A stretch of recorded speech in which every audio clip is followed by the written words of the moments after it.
Hello, I'm Super Orange Cat here today with Toonami's ratings from this past Saturday, September 10th, 2022. Let's start at the top of the block. At the top of the block, we have Primal at a 0.10, Lupin the Third at a 0.07, Yashahime at a 0.06, One Piece at a 0.06, followed by another 0.06, Naruto Shippuden at a 0.05, Blade Runner Black Lotus at a 0.03, and Made in Abyss at a 0.04. Now, this gives me Groundhog Day vibes.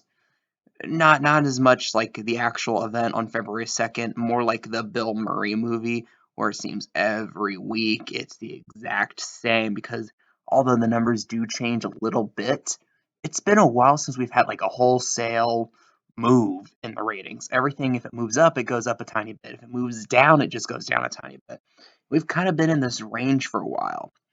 And again, Primal at 0.10, a small increase week to week, back up from its low of 0.09.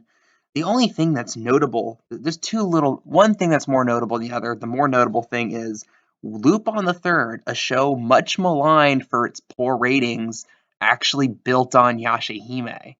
Yashahime, a show that's had a weird history with its ratings.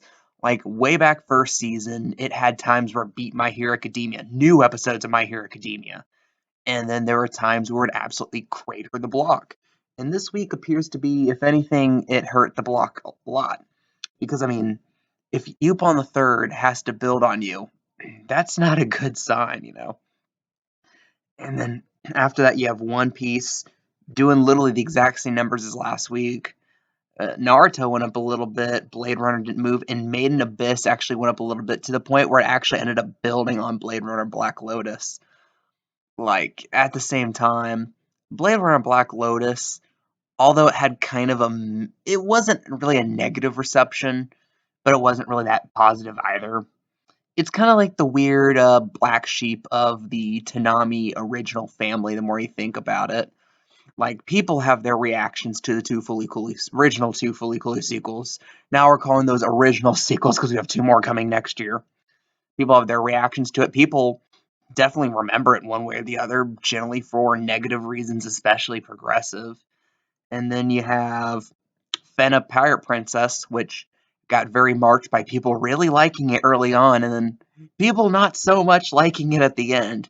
Although, more I thought about it, the more I've kind of come around to Fena Pirate Princess's ending, to the point where I actually would go out and say that for of the Toonami originals, it's probably arguably my favorite now. Then you had Blade Runner Black Lotus, where a lot of people just don't. A lot of people, unless you're like actively watching this rerun, don't even really remember much of what happens in it because it's not really that distinctive. Like if you watch the movie, like the original Blade Runner movie, even if you watch 2049, you probably got the same experience rather that this cartoon would give you. This anime would give you. And although of course the plot isn't the exact same, it touches on a lot of the same elements.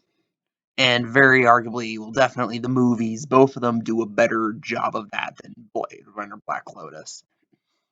To the point where I literally like looked up what did Blade Runner fans in general think about Black Lotus. Nearly all of them hated it. I'm honestly not surprised. At the same time, you're not gonna appease people who are big into a movie that has a budget of $1 billion or a movie that has Harrison Ford in it. You're just not going to like very, very easily appease people with what definitely looked like an anime that cut a lot of corners financially. Where it would have been a miracle if it did work out that way. So you can't really put too much on. What was it? Production IG that actually made it, or no? It was like Alcorn Entertainment actually. Whoever it was, that was a hard task, and I can't blame them that much for not hitting it. And then to the point where it's like it ends up in its second run getting built on by a show airing at 3:30 in Made in Abyss. Albeit, if I had to talk about what the best shows on Toonami in 2022 were, I would put season one of Made in Abyss probably at the very, very tippy top of that, because Made in Abyss season one was brilliant in my opinion. And again, I honestly doubt we'll ever get season two here. It'll be a miracle because they would actually, it's one of those situations you have to air the movie. Like for something like My Hero Academia, you don't have to watch the movie to understand like the canon or the overall overarching plots of My Hero Academia, but you actually have to with Made in Abyss, which is a big hurdle I don't think Toonami's going to overcome for that. And at the same time, with the financial issues they have, I'm only 50-50 that they get season 6 of My Hero Academia when it comes out soon. I think that's coming out in Japan soon if it hasn't already. So stay on the lookout for that in the next month or two, whether we get some announcement about that being on Toonami or unfortunately if something like Netflix or Hulu gets the rights to it or something, because both of those have far, far, far more money than Toonami does right now. And Toonami is not in a position to ask for more money because of all the cuts that Warner Brothers Discovery is doing to every other formerly Turner or formerly Warner Media uh, segment. So, and like Toonami really got off lucky. It just didn't get any cuts. It didn't get any cuts it didn't already have. And the fact that it got cut originally, got a lot of cuts last year, was probably a big reason why it got spared by Warner Brothers Discovery this time. Because Warner Brothers Discovery is going to try to cut as much as they can to the bone, and they looked at Toonami and saw something that was already showing its bones, so it decided, let's just keep it as is and say we have anime on TV and see where that goes from here. That's probably what they looked at it from a business perspective. I've been rambling long enough. Just coming up again, pretty similar week to last week. If anything, the numbers are maybe slightly up actually week over week, unless you're yeah, every single show was actually slightly up or steady last week, so better than last week. So what do you guys think? And again, next week, I almost forgot, next week we have the season 2 finale of Primal to start off the block.